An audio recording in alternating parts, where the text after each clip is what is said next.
Novi ganko kontan mi demi kade gon modo me bi mi do dagbesin akuno zangbe yo mi de yo lodo domingo me to kudo don lene me le lodo fodun zangbe fodun zangbe mi de ton do don kudo yo no yi ejilo no ya misa ejilo mi no yi to mi ton si nle demi kade gon mi do dagbesin kan ho wonu wa mi to le nkan ton mi de no jinjo kon modo kan ko wodi ma mi de ko sin amisa wa jinjo agba dagbe le nkan ton sa mi gbo ma kan bi yo me wa fi le do e de su e amisa wa ji allo e isin won ya ji amisa ya ka be isin hon yeah on fon sansan yo so khoiton pede so do nu pa bo so ipon mo pe ona betedu tegbe no ili mali alo won so niveau do okulo don mi do pe nu ye mi tan kon tele bo don ye ko no chiri ganda gbe ko ko bo ko le mo mi din bo mi ale do owo pede bo manu yen dagbe egbediyan le mi gare din e yana de ya me no mo bo no mi yo bishop pe ene su di ngule bi asizame gbe anu mo cassette kan kha ji siza oloju nu kan ti fine kabi ti tengbele oh na you know so amisa no ya lo me sele jan we so nsin amisa yen no do pa Jesu amisa ite e mo di lodon glo de su tun na je mi kun gbogbo kan amisa yen no yi amisa ite aka no yi amisa yen si catholic ano ya won da gbe e de su tun sisen mi ton no wa neighbor so ma si don kan catholic wen no yi egbe don ko catholic catholic wen no go mo be njo wa ma so mo privilege di bo catholic ade no do awewe yo bono sin ko ji blanu e bon san for voice mo pe ti le ko ba fa mi de kere mi do ho safia njo no dagbe le mi wa gbale nkan ton sa be na no poka mi do ho taji oji lo kono sena na mi fon gandia ablo no kuma bo ya misa vodun kono se no bon no laisse voodoo me male no masque no bo sena sega na ngege yozi no ipese asin amo sena ngege we yon le bi e yin male nzi mo yon le bi e mo eno apese mo wa yon se bi ale bone mi do donu ya sia okudale o da mi ton le su wa fi do amara lo filibo lo da maro remon coton noir remon coton amantono asoporo o remon coton do mi kula da wa fi da so no ti koto de da won su kuto le wenu da de da ti o kuto nje no me eno kuto no da original ya mo da fo we me mi tele lo ko yin da kuto nton we de nu do egbeye ho yo mi na ble mi de ya akwa ho nto e me mi ba de yo wa zonbo e so si kudo ndi na gbenu video e dia ma je da ayi da won su bo gosin kuto nu kaka bo je o so do ko be yo awuri agbon le yo so gba fun do ke se we je no da no ne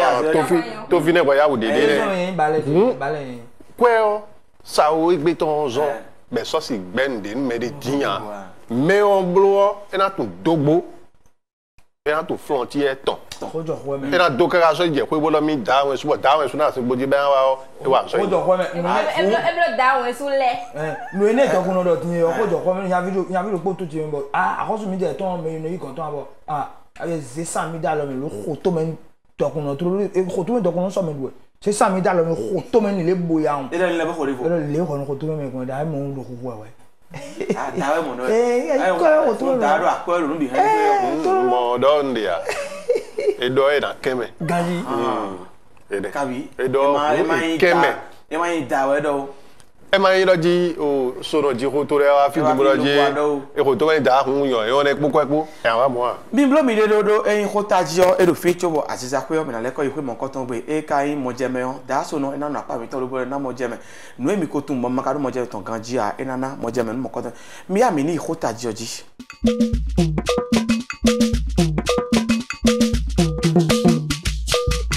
Hotaji egbeton evun pla yeme yon le no emi no mo lo bonu kun mi ton tai mi ada ho pere go wepo zenpo tita no kun bloblo fin dido e wa su podo gbe o me yo vo ro makeup bon me wetun egbedin be yan ho vi o arin mo so bele wuje jeune fille bon fana bo et non e ka de kon jiwaja ho mi de we nu ene o nu dagbe we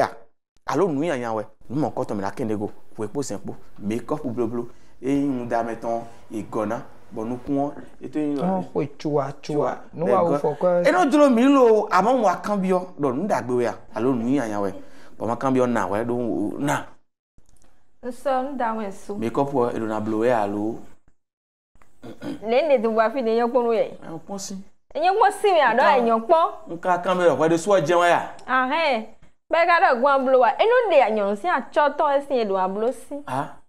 ana ko pe ko gbe mu blow make up blow to da yon le pe de da ya wa ton wo de ton ya ti yen no wo de ton yen ma gbe ni de me make up eno ben no renu kumo do fiable no ko chua lo fin adin no to bo portable maintenant les zinzin non les yin sun pete non les akambi yo oui boyon de peton li c'est pas non de pe merci pour don de peton ni seme yo ni mai zali gondon lo kabi et don la li rien à faire no kuma ye de ana o fe ko no me mo sa pan ba makambi yo da ana o fe no da lo si no mo dimbo bono jolo no mi atando da we po se po make up we mi ni wana wa no ku mo ndagbe bo ko so ikin pon no ku de mo ndagbe amole na ji no ti odo no ko ti le chon le je ya bo lo kun pon koi no jolo me ko lo mo yan eyon bo yan town do fine mo din eye makana mo je meton bi vile na tun we nu badabra yan do e do nu ene meyo e na tun wa sande dem na mo je meton mi gbo makambio na e di blue ball nu kun me so se de kun yo wa me na gbe we a tubo me no blue wa maquillage bi blue ndagbe biwe ndagbe biwe ayin c'est que nye ajana agbon mi bo mak no ene le ma lo agbon ni abantia kun re na ja fo ko mi le pobo kho e le kede wa kho sa eno tin ai je kwada ji ayin adona blue maquillage e lo Tantame bedo dan blue wenu le maquillage de mais no tun we ni a fond yaya maman mi ton le eni no yin de no do we ede jo we alo ke e des amis mo sado mu yaya oblo maquillage boton oblo maquillage koko o che mo ma wo ka blo e da mende bo mende nyina kan lo de petu de ma una we o amande ton ena chi mo on ta mi mo chondo me le de me ntun video tan pe ena o de tonton kaka me de o tun yin koko e wa mo me ka mo mi egbe mo lo wewe nde mo c'est ça o le adeton ni ale ade de petu ton bo fon no ja o ma o ton le eno akwe pe ko gbegbe zanzan wa bro maquillage te vo so zanzan ale fo pe party ko gbe ale bro vo me mo me gbon fi so yen di ni chiku mo ata to me ne ku ndagbe de ba ka mo anu julu nye edonu yen don jire ni zepe wa gbonu na blue makeup bondo lala le ade bomu wedu yo enyonu we mo mai do sin do ji yo mu amoni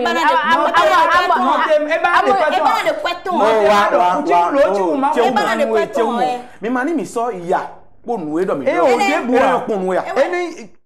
eyon pon mete edo se o no na de pe bo re sasin do ku me mo agbo no te ma do ta du no zanfo sin jija gbon de san me wa gbo gan ta do vivi amo wezu de mi supo no ni kon mi de yo me ma do wezu mi le ka do mo me lo duro ma wezu me ka ma wo e da peto yo e ma le ada me le fubolo e sande vo ni vlafoni makeup ni kon e de tin yo nu glegble biye le kan glegble kon na ti menu e ti do e ton hwe o ti do kro di de po e do nu kun sin do fit ye o we de so wa to no nu kun tono e kun wa nu kun sin do fit ye o e no do fin pa bon level de vo go na super good anatesa azo anu ino ze le abro ze do nu ni le kon yo pour so amoloji ye de wo de makeup wo dagbe bo ni makeup je na bloku lo do to we do yon si dek pe ko so atun je ko nu kon ta o yon si dek pe o ton me po do ton po we de but je ko ba ko ko si ko ko hun ku le so atun je de le mi de yo le ma wo do mi gbe je ken po an to we sun nu ni gudo kaka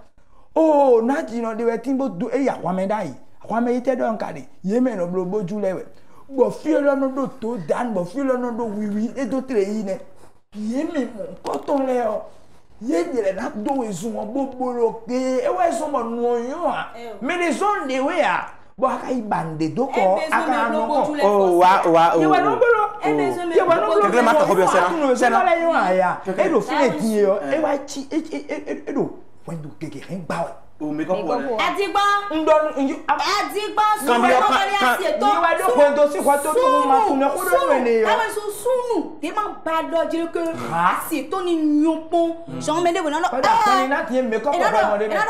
ase so to e kon me ko ko de kon asuto e won so e lo aso wa me alo a so ma le do ko ni alo ma le be na do e o mo do nyonu Messi ayi nyonu bo aton sun do na mo we bo na tolo ena do ko nu e mem ete do atado vi na bi de sun na mo we na e do na bo do ko so nu gbo lo go yan wa na do ko mo we na do na ke e o me o la si che mo do me de atamba nyo sun ma do ko nu ya mata so ton lo o wa bo e unda be no blo fi afia be de mi blogo mo ti yan tu wa le ti yo yan debu de me yan ti de me ya da we su don se dai do me de blo so pa ki me mo si te kri je jamati menu mi vo hui mi mon portable mi do lo mi do iPhone mi do kete bole do China to yo e blo tan do na gble do we aka ko dagbe ton battery to na dodge nu we aso wa nu le o de no blo maquillage de no zebo no sa bon ma do fond de kete ne le bidé no zebo no sa a mon qualité ton tina wa we ya qualité tina justement mon qualité ton tina aka ko payoton était na blo nu we e na we bouton indo ke na rin fito e na we bouton e na we kete ne le mais a mon dagbe ton bozan kaka ma wa même tina oh na you know mi no mo o di ofili lebo e de sa e ka wa de sinyon na kan bi e juli jendia e de sutun e de ka do nu le nkan ton tiyan eyon we be yin mo nu ne je si block ti be tin do me lo yon de pe ya ndo tanda me de we do na blo bo de go to makeup wo ana o sacre yaya alo ana ogbo kilo yaya do nu kun to eji o a blo makeup ne jo makeup ne to ene mi no blo ko woni me do e 10 kilo ene o mi de let me eno blow eno let dem eno eno a me o jendia ena pani na we de ai somo do ketu but ai wa hon but me o le wo eno he mi na gban na jendia ya wo jendia sunu wa ko eno a di onu kun me ton me o mo emoda ye o e ma mo emoda ina ka ko eno mo makeup boy e ma tu makeup e ko tun ganji we a ba nje ka nu kun tebe de dio nu kun me ni o eyan pon si jo de eyan pon eno blo me do we bro de acha yo tonton ayan pon lo konto che sinu kun me bon ah mi dun ba ayan pon mi ka ye to ko mo ablo makeup wa lo de le wa tin mo mi nbo ti ko me eno wa ni se lo makeup no kun mo ti fo gbe onu bo eno bo wa ala bon Chama fún eno de kracho Adigba ena gbo wo si fo gbe makeup ko ta won su oh ko gba si sa e de sen dagbe bo ana mo ji ho yo ena de pete ko yesu wa yesu gba pete na le awa e ta wa bo ji ho ana ji gbe mo na ro e da wa bo ji ho ana ji gbe e me ni ti mo ana o san de bo ji ho yo no na wa agency ana o san de bo ji na ja asan sa o de bo ji ja o awa don sa wo no to metro classe abi ma wo na we o ye dagbe ma wo na o tuto ji ho yen ti yan kun na mi ya o na che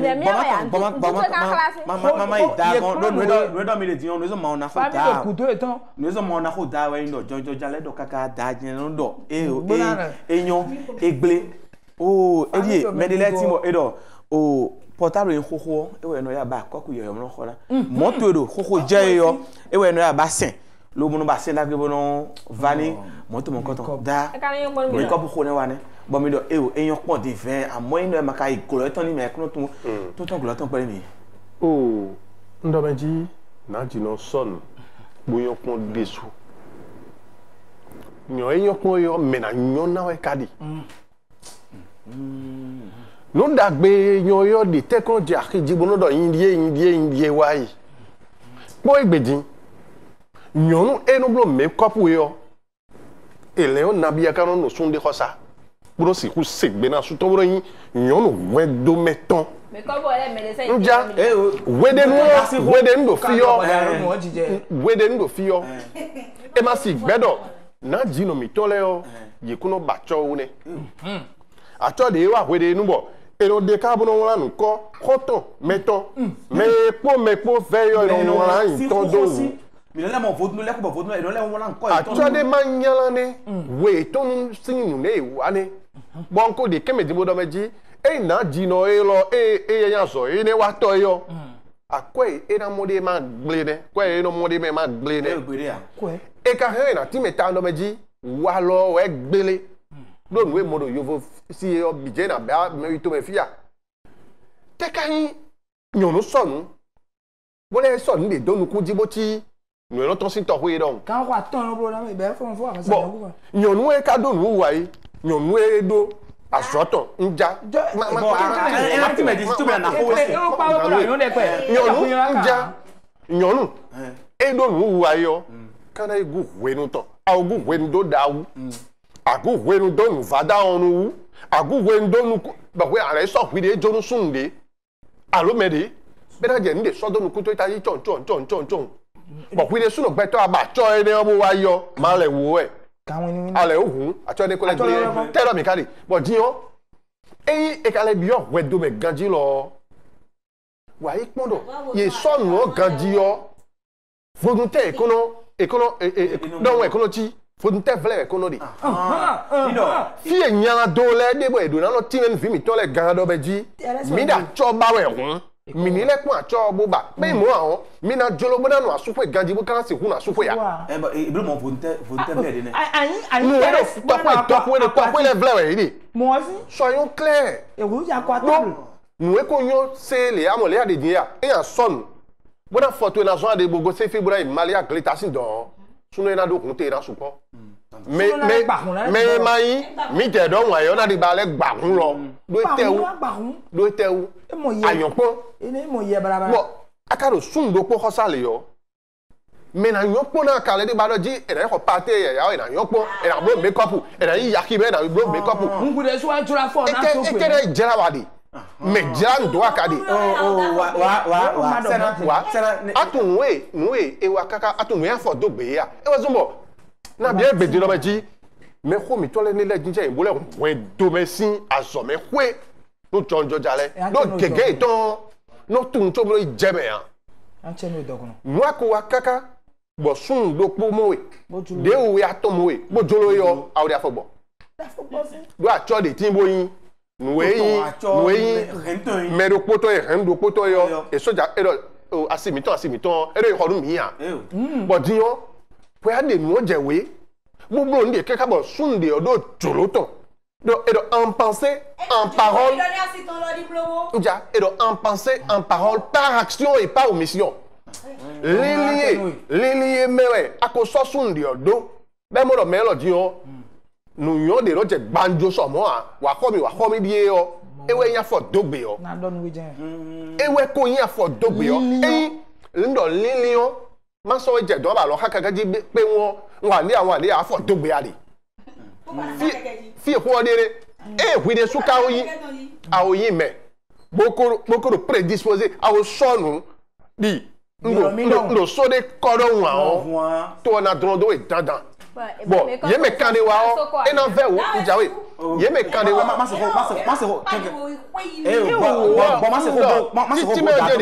o ve no no mele yo ewe mi ma tun awe so bo mi no dewu bon apon yo do posa lo ka me di o kẹ́ẹ̀dì rántí bọ́ ẹ́ mẹ́ vovovovo tán ló édè súnà gbẹ́tọ́ yóò láti do édè jí wíde súnà gbẹ́tọ́ yóò èdè má sì gbé àyè. àná ẹ lọ yẹ họ́tọ̀ pọ̀ wọn lè é jẹ́ náà sí ẹgbẹ́ náà dá ziza wé ló sún wọn ìjàwé gọ̀tọ́ àtún bíyà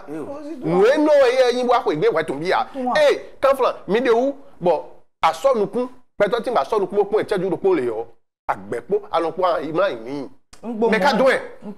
Mais ouais doué. Oui, doué. Non, voilà faux. Sounou et xosa ade yo. A besoin de make-up tu bon. Et na. Oui, dormi de yo. Oui, dormi de ba une ton do to dia me ya. Na to mi de. Mi ma do mo je me ha.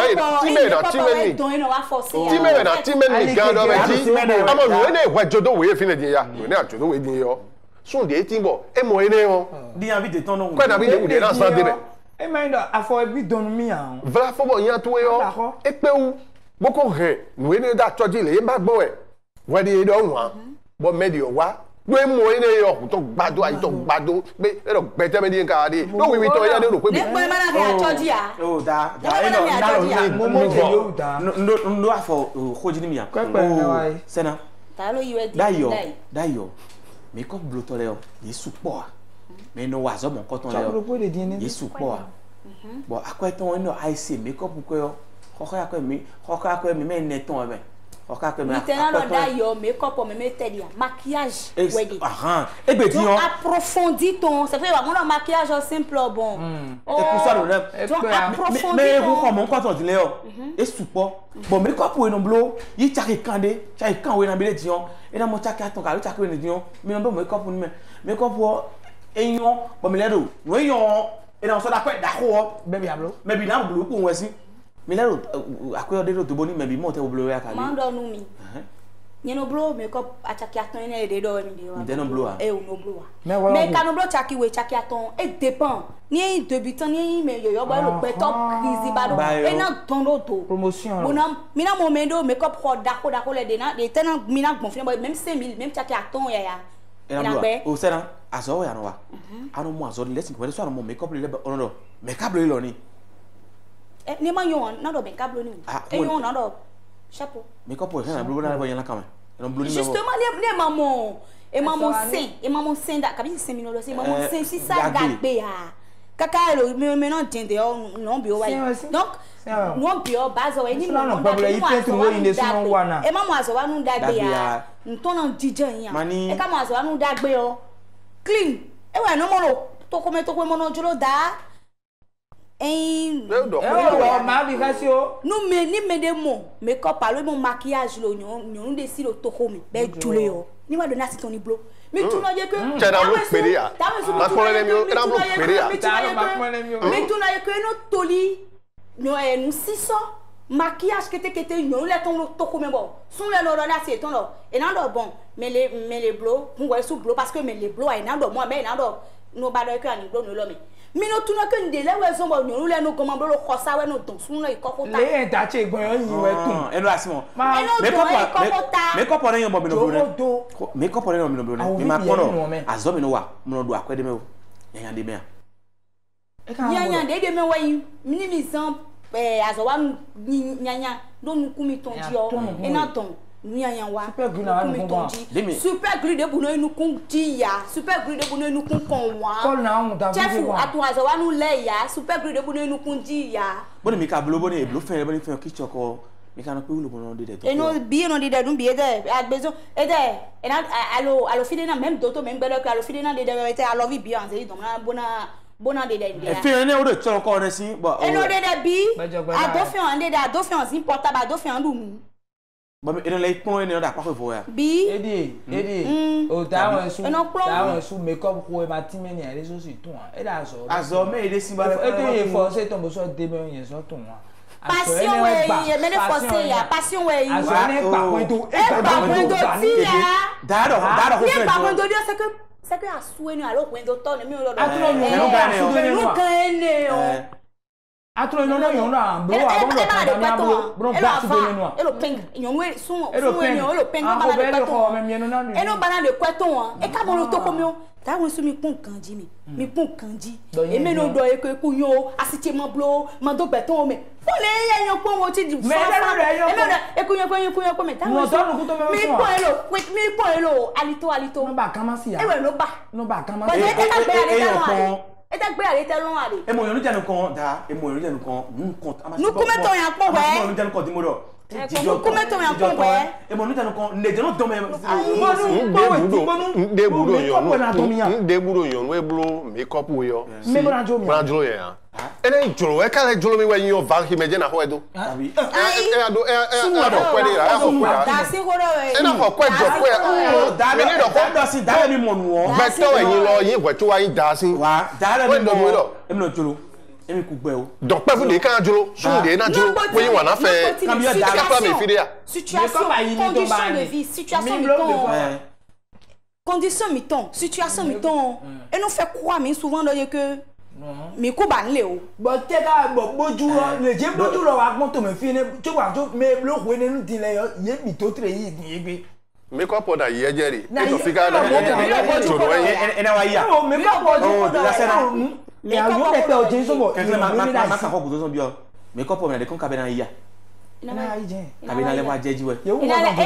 maquillage wala ye but makeup de yo ko do jo so ma ti jaje bro ti jaje pali so di ko mo de ko ba ka ta ton na wa be na ti o po mo be so ni do wa mi na le choma lo yi we wa mi na le choma lo yi we le be bo yo de pe bi o ènìyàn le pe pourquoi me yan le pe da we so ma na khale no ko to be no asu no ya do o mo na jino sisi lopo mo no kwasi pe ni eyin me de to yo ina so mle ya bo makeup o ka bo a ti alo pade to gbe na jino ene da sisi je ha mi to ga o si o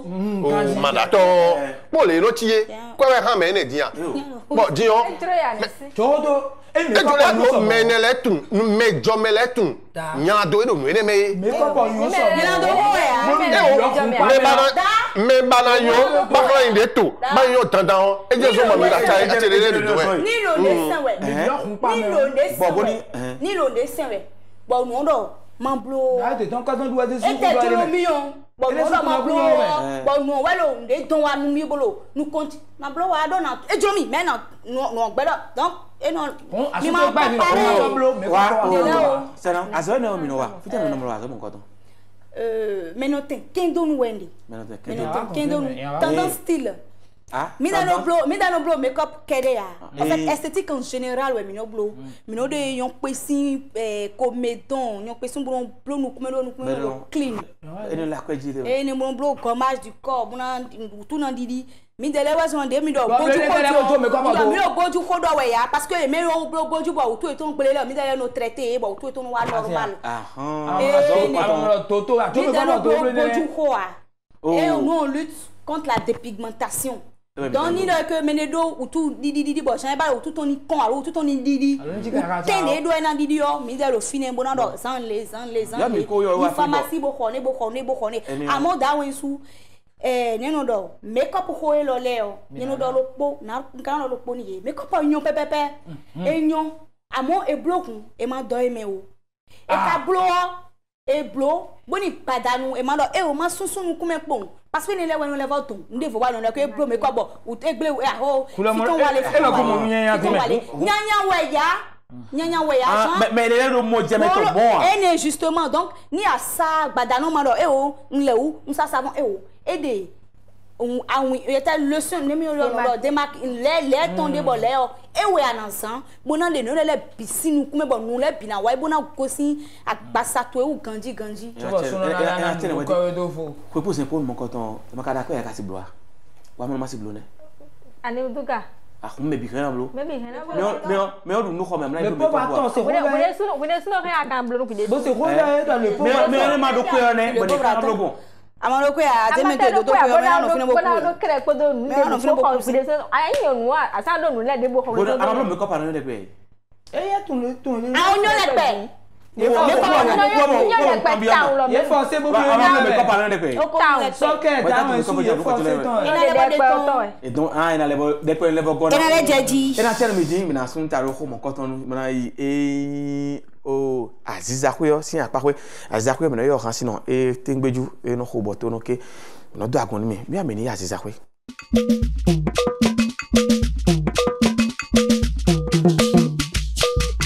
emi wa apa ko yin aziza ko me no yi kan sino e lo va so we ya e to ko tun we ya me no yi aziza mo ko to le mi lo mo ndo ko pere kai me mi wa ni mi egbe o ina do de kesi me da ko na de bon ada we ya e je ran jijo no je dablo ji alu aziza de so no bloda aziza to da media nga o bloda de o si dia Para debe bilo para yo le lo para goje lo. Era pa. Do me let me no blada. Eu. Eu ndo Evan, ete do ko le Evan. Evan no. Evan.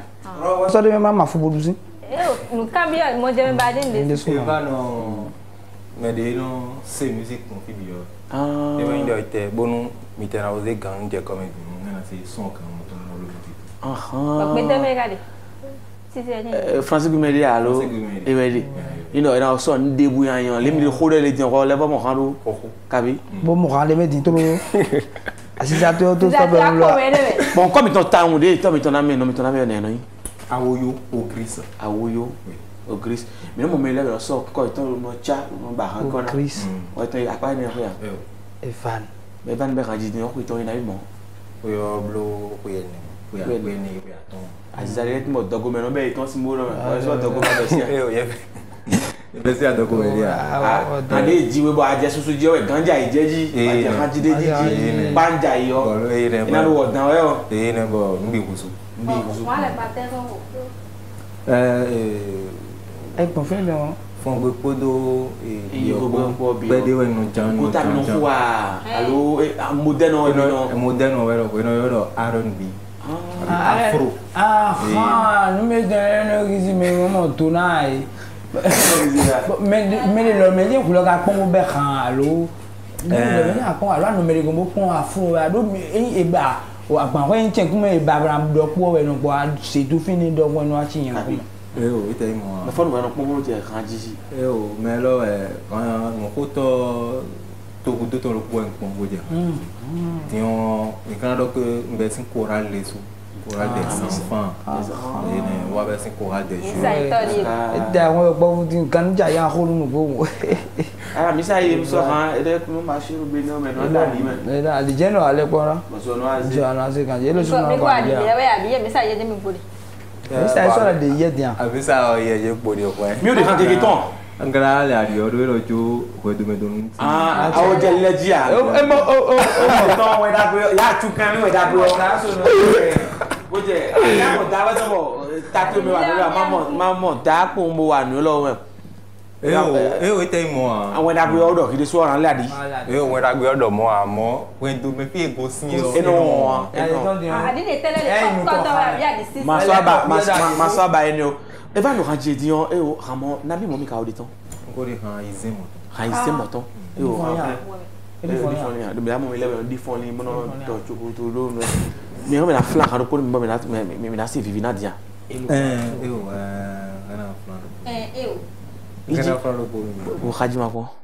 ne suis pas Mr. Lova, mais un Jan Chewa. Sache pour ce qui m'arrive, je ne peux me taire. Il y a des choses qu'on ne contrôle pas. Mon William non fa. Exactement si wa fi le fo ne. Eza me le mi mo pa di on. E mo yonu on. E do mi fa na ge. Ni je mo tana bo fa. E ale blo do no. E ale jingale. E ma yonu je e mo si. Kan do poti bo ajibo ado oui kabi. Oui. Ete do ali Ramon Koton ete do Ramon Koton. Ndo lobio ndo oui o e ko yin lobo. Ni igbe mi. Ni igbe mi. Ndo nbi de bo. E Pe ya. Fly na ko le no se mi. E mo adi o je no le. Ite ko bito. Ramon Koton oui o fly pe de ma si ba a joina.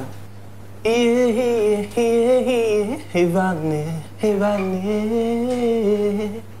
Tu sais que je serai toujours là, bébé, bébé, bébé. Tu sais que je ferai tout pour te combler. Même si tous les jaloux se lèvent pour nous diviser. N'aie pas peur, bébé, toi et moi on reste collés. Je serai toujours là, ma chérie. Donc ne t'inquiète pas, chérie Coco. Je suis un homme de parole, tu me connais. Quand je te dis je t'aime, mon bébé, sache que c'est pour la vie. La vie, pour rien on s'engueule, des fois on s'aquine, c'est pour la vie. Maintenant, minado, fui de pouvoir minado kami. Mundo, tombe, minado, tombe. Tombe.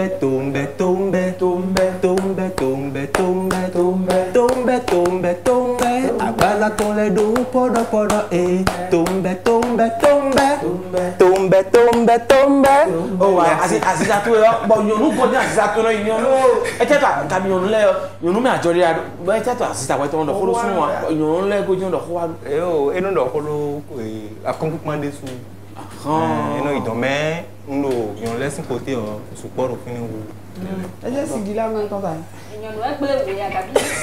Bon, il y a des sans fou mon dion, ouais, avec des tons de cambio, les cambios et les sous, mais les cœurs non cambio. Alors blabla les ti mura o ka fi pa si gbonu. Eso no. Doa. Ah ouais, nasi, ouais, mais les autres voilà. Oui, au courant c'est que là tu vois. Mais non, alors dis moi kaka wa do assim. Bon,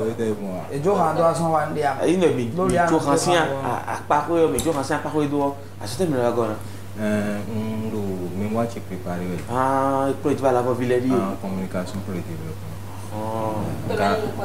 Et à le mec qui a un développement, on connaît. Envie de ton développement, ton on les développer.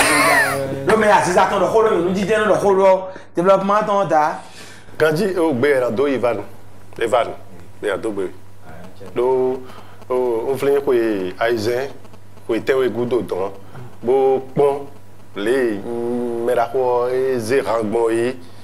Kaka je egbe di be ko we no ko don ni kaka bo me la ko po de be egbe di ogbe we mi na do yi bo do ni do kan do no wo bo e ka so yon lesin ali yo e no bo ali ya aso ali e ton hun no ji han ye kede me mo ayo afun bla me yo e ko no adogu do fo pere hun ke gbangban mi na mo la lo to me ko gban me le yo mi na mo do e va no e frag be obi ku e fa je kana va no va me gege en se lo de va va se lo va yo va mi be kan ji yo mi do mi bi o e courage des jeunes enfants mais e ne le kele je mi bloa mi ya gba kon de pombo du de ti pon mlo mbe agba mo le sin cover akon cover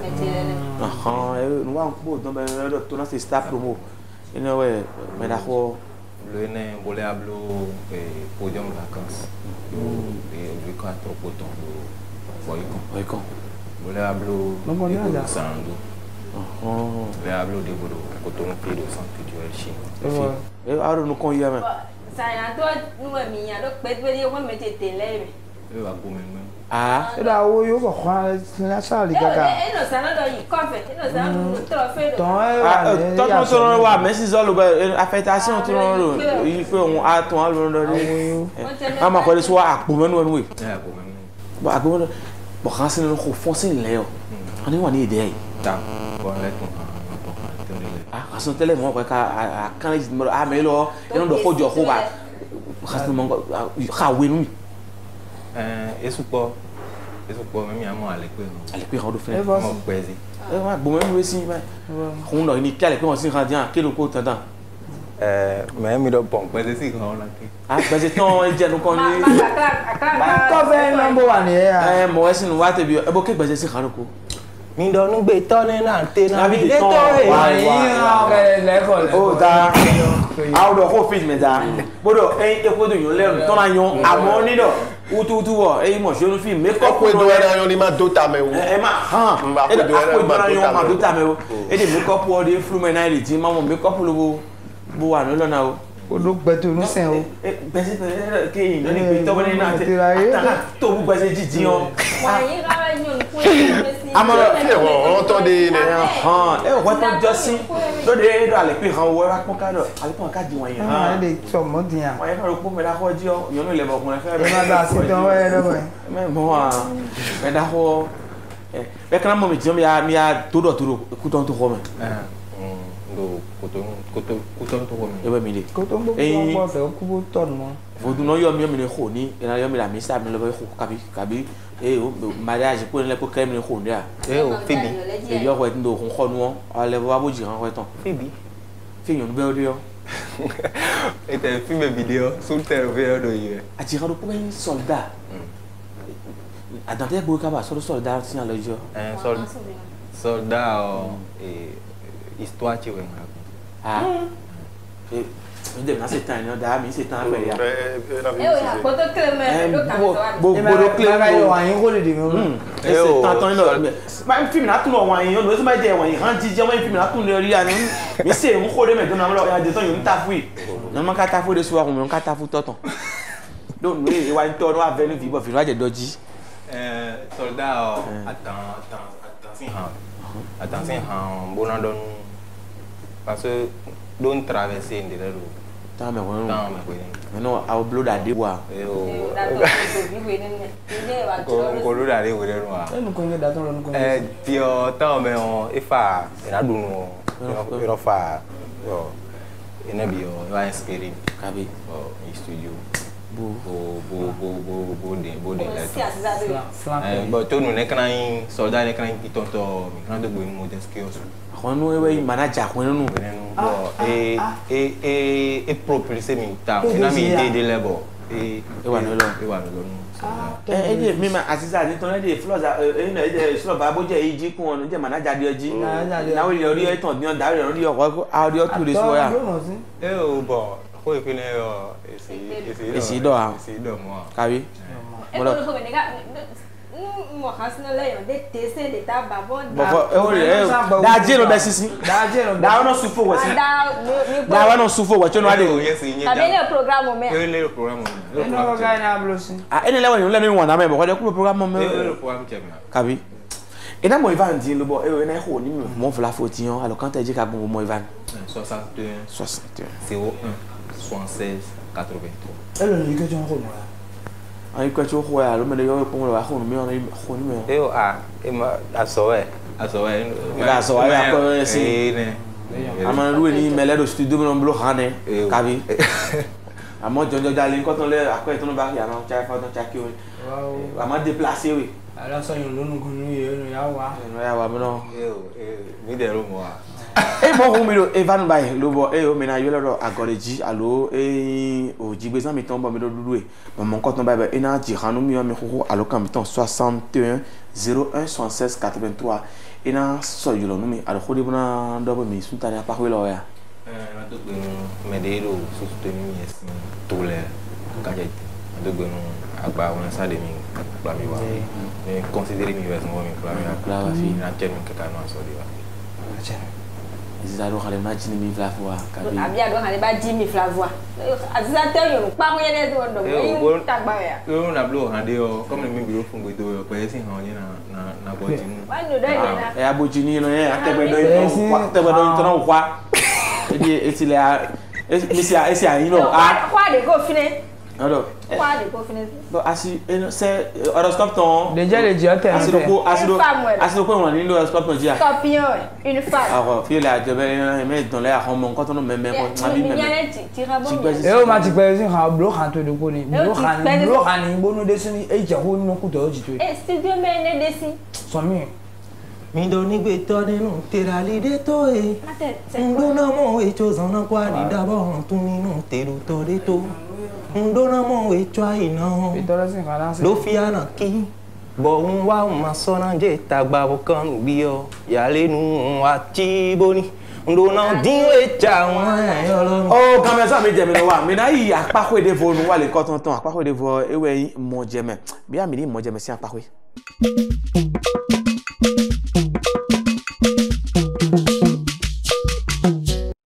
Mi flisan Aziza Khuyo mo jeme no jefin lo bo mi no yi da me yon blu me yon do lo bo mi kan mi na do mo jeme ton mi no yi mo ko ton lewa agba mi ton safi mi yi da so no ji khoto de wa mi bona do khodo tewu vodun khebioso vodun khebioso mi no si khebioso mi blu mi lo ba do mo jeme ton da level gbeble do yi gbenuwe ka ko ensu kuto de gbenusia a chen mi di mi so lo ni mi do poro hun wa yo asero dam no peria parce que mi a chen mi di mi ka wa vin mi e gbe mi na do khodo vodun vodun ben no khebioso mais les mo do souhwe yon do so khebioso vodun très khebioso ene ina do vodun khebioso ko ina do mamla ya do ina khebioso teme ton adi ready ba te so gba kon ba te aflekete na ite ye supo bon e ka he e na ho e bi ku do bu be na dopo vodun kha bi so vodun taji de we bon ma o gbero to ne a che bo ne hon be won sagun pe gole fiton pe ji ku so ton bon ma o gbero to da bon e ruzu bo no ma gbe na no e ruzu soja bo ma o vile si an wa me bo nu ale gbe wa de gbo igbedin bo khasi di si gbede ma so di ayo ewe yin me no pa me wa yi ewe me no gbo yi no ya o gbo yi ewe yin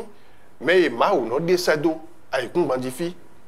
bo eyin nu na wu wa we je adi do ko gele fi yo eno wa bro do nu yi ewe no yo do photo très bien so be go si Nigeria to me ewa me gbeji turo yo Nigeria to me wa bodudu afọ wawa bene ikun gbanjifi e dan so dire do won sagun e yovo le sunye gbedin ewo e he na do Archange Saint Michel e we memi to de la do yawe ha kaka o e ku gan ya no do ozo boni ifade eni lo fifa waji do ba khebe so ya ji sin khonesi khebe so ji khodo e de amo a che devo la do yesibo e ku gan won sagun e ma o dale ton gege khebe so vodun taji ro po embo ro vodun le me won sagun da ko ro po embo ro won sagun le bi ku yime bonu e di do fo e ti di jinu ku so sana tiyan aikun gba sana tiyan mo e dan vodun mo nkan ton eno de asi ni le mo asi ton ne kan ton mo do no melod nyo khebe so sili amo vodun khebe so si yo eyin vodun wa sitale yin amo socio vida loton amo socio vida loton do adan wa nton do pore socio vio amo kisa sa do poro taton edo won to ton le bodo tout ton teme bon e si do gesi biro fia no so soton amoro di adan no do e ya wu vodun le bi eyin e wa si tabra so gbo le wa yin si soton no gbo vonu vodun e ko so gbo da ikun gbaji fie bi vodun no wa dara ikun gbaji fie bi e ya ogbon fo ta bo ron no mo je do ron gba pa le bi kwe fodun de e na la ikun gbaji fi bona ti atera fodun khebe so nko mo do ye me a mi do re fodun mo nkan ton alopa ide osupo e na mo mi le bo khan mi e na mo gbade sogbo akonbe aden ko da vodun dangwe bo da mo na ite asoro poje wa bide alo aso fufu wa ire ewe ndo bi hui yo ache do poje edo amo ebi o wen do po me dion khen do po enu moto bodo mo no bodo mo vile ayi e sogbo o chite ko me sisi no le ne ye me no in soja ma gbe pe no le ni e tele e chite yo mo je nu waji yo aden we no do mi kekan bo hunu ye ti mi kekan bo gbo ere gbade o ko no le ni o sogbo ko le ade wa no do yi do mi kekan e we me ko bodo no ko bi kila fodu mo nkan ton chihuere tàbí ko do bo eno dia o vodun mo nkan ton lo ji pe vodun e da ikun gbaji file yo ache iton le bi ku yo ma ogun je gosin mo wu e me ma do mo je me gan je na lo ji huere ji huere nugbo habiton e romeo ma wo so sedo di hue no yo vokayo do egregor go hoton bo mi te me wile me do acheton le yo ena me bi si di hue aba mo fitewe mi kasi hudo no te tondo bo mi fine yo ero di hue po ero do epo bi hui do ache do po do fide timbo doso no le jenu be do doso e lo doso eje ebi oro ni deburi gosi di hue to bonu so na jawe ya doso ne ayi ku gbanji fi o acheton ero di hue yo eje iso lo so ada yi bo ehe na do khebi o so hue ne do fine ne mo koton oui baba kan ro gbe da cambio de sagbata de timiro do sagbata si yo khebi o so lo do no tan bodo asitan e ka o yi lo khebi o so sinu wa din bo wa ko no kan to bo tobi no apon o ganji bo nu e vodun de le don blo e don blo bi hui bon ko do san de no ji adan we do ye u peri bo do khasi e ka do vodun khebi o so e dan do lo de sagbata po a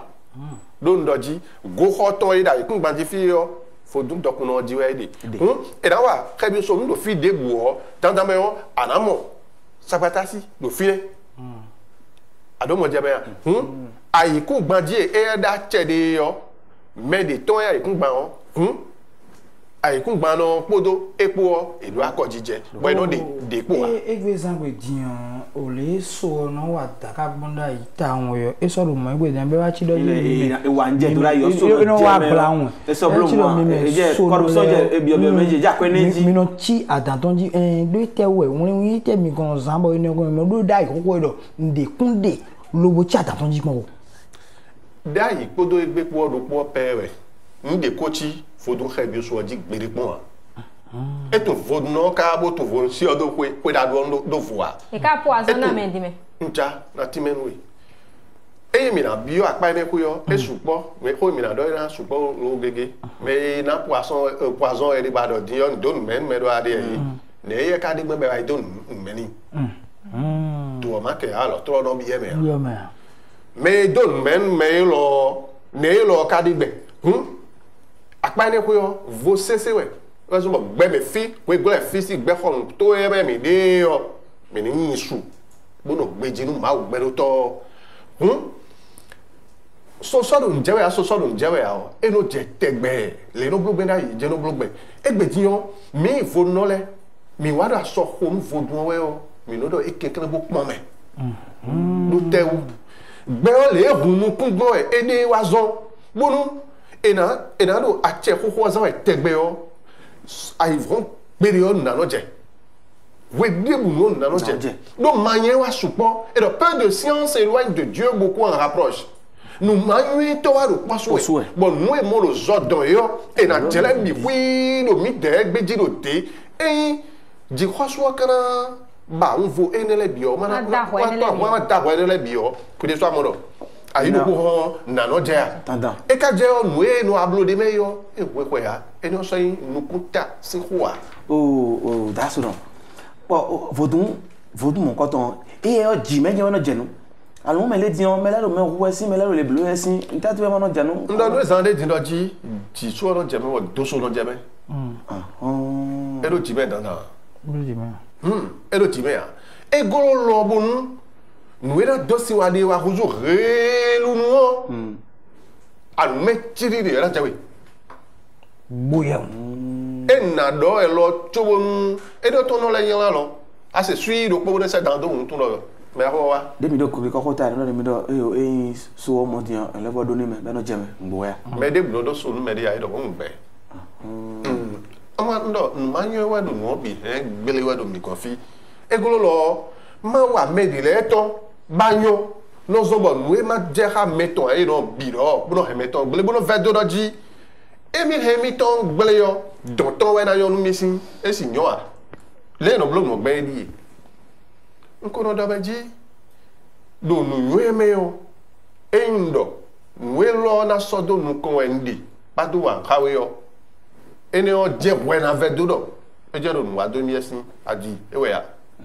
wele mi de fo e ba wo yo yin ne o pon ma ve do do ene o je si e we je ya ga gbo we ka fe fo ka bi so yo ko hen we bon ti o ti aro kan ko de sansan 5 le kun wa ni lo e do 5 ton de le okon no mo wa nja amoloji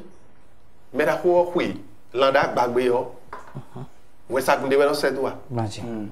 we sagunde sedua de yo e ko rugan we pe ne ri dan we de lo di me e ko rugan we de le bi e ya do mla ene on blo we yo eni o we na wa we gba we yo we gbigba do me yo we die makado abiso eye yo ayi nde na seru tutu idanda eye we hem bleu tutu we abe abie eye zebo wa yo décharge ton we rugan we me do die hem bleu we e wa to ya no e de timbo eno yi fo tunde de be eno yi bo ejuro me de pon karafi apon ton pe yo chite pon ro ma idan ma isapata eno yi ya we resu ya amado kwi kan ton dia na yi ya bondo eye ku ti fudun di le do bo ejo mi jona so ko we ho o khebe so adoko gbe et moi et tu dis les deux moi faut que puis quand on dit bien allez tanda bon sous ton et dans donné on le mito et na banoué do et no je me bi oui di ou tout a rien na do e njako ha no e din yo mi keke bomu adoka me ko le yo e na to ha to ha fa ri npon e lo bo yin fa vi bo ayin bo kono ngon na klon so no de so bo ayin so no ya e ve uto do vo do ka bi so bon tame e na bo wa so me ra ko dai no we nyo e we so ba yi so no do arabo jenye ne o ajefi aje o kun to na gbado si garamo do mi so no do edo ko du to bo je ndo do fi din o edo nwele wiye de me bo me inu ye to e mo tu no ka mi ori vodun mon koton e o ntele ka ve be blo din yo na so no je fe e no blo mo am blo so no je we nwe ko ve ma wo we obi hu e fe so o no vitu e de dion e asiton e ko yo de pe kan flan bo ko forfait yo le we na blo gbe ba si ala si oba e do fe ke bi so wa le we na blo gbe vitu le bi do ala si ton ba we o we do li me we do pipe me we o vitu le he na gbo ba de me beaucoup kanji e no we so le inu ve ya we na le vous me dio tanda bon to we do si ye fi do po no de bo tanda o we do ni bi fi je na voda lo to e me o me la ko ara gbe de timbo je do bo kikon si kan me do zakpo lan so ji ado bodo novi me on to e bo azanton alita o video no eblo bo to do to pe asalo abado lo bo eno no don kaka be no le wa pe novi e ti te bodo ko azanto tout ton e yo wala todo me ne lo mo wa le hu tududu bo we do ko me o me de bla alita video te yo me de no blo te hu lo kan novi bono meme boyin ren do po vi nu ti mo mueno nu gole do ko gbe de man ba bona de ton awon me da kai na wa bona gbe me no do bo ni epo e de so po kezedede o e so bi dagba bo me bi wa tun di ro me lele we nu e blu we bo ne ji hoso ka sa wa nu megbe nwe mewe eno hole mesin yo esupo bo gege esi khabi lo a e gbodo po loji soja ma wo to eye yin po eyo da so mi no amundo atinde le no de do to ko mi to le mbo khabi so no eno fio do na bi e ga blo mo yesu de mi no atinde ozu je fodun to ne ne o ko yi gbon flafo ajo ha no e mera ko so bo wa zo na fini bo se nu petro yo e we zo bo abiton do fini ati dahu gede so he na so hole hu din yo teju do po ge ko pe me da ho wa o e de ati yo bi sin bo se do ton bi pe bo se ama ton bi pe ati do no na mo lo ama o tu la tin ro fi da ye o an tun lo ni mo ko ton de fini a e huzu go ko nu medile bo fi ene we ro agba ka bo no gba go le bo he ni gbe bo we do ko na fo ro fi le dan dan o me da ho wa ko no gbe bo fo me ero de huga to o da che bo huga e gbere po an no se ko tro bo no se mi ko bo e aso ene o kere we no wa e o la mendi do gbegbe e na agan ton bo fo do so e na ho le me gan e no meji ve de meje ade bo se po fo do khe bi so e na do khawi e o le nde gbegi yo mbaroji abiche ni le tite abilala abara abiche ni tite o mera ko e do khawi bo we do to na le do ba yin gbeto te ngbeju ba de gbero fi de gbo na mo lo kaligan lo podi ro do yi ele gama mi do de maswai nno e kana mo so no fi mo e kana mo so no de na kan bi o kana so no do kutonu bo do boiko kutonu ko boiko ko da se ko jo boiko ready o e bi ba mi we o Facebook ji yo on la ta so no ji photo de amo bon aloka 97 18 10 42 97 18 10 42 amo da so no ji photo de yo mi bo kan wan se domi nu de bu ba de yo era timenwe do mo jeme we rugbe he gba we ho me mo e yo era chere mi tin do mi no ase be no e o e lo din yo fa e ja yo adona yi mo so no le do e o vodun e o ye o e ton de me yi mo so no le be na do khawe anda kha vodun mo ko ton e nyanya we e no wa dagbe jen we e no wa e be ton soro mona wedia me na sun tani apako mon koton na to buenu so nombre e mokudo ali bokudo yo son me eno mi do me da ko ba je me na ko lo kan 97 18 10 42 e na solo ni mi bo e mo je me bo me na le vodoro apa mon koton ko me na le bon na do buenu si dire que c'est souf pour avoir gontole ko no do no le vodo mi dia koka e OB TV podo la première ko no wa kan ko mina mon bi lo bon akon dido njelo no e lai akuno za bedevo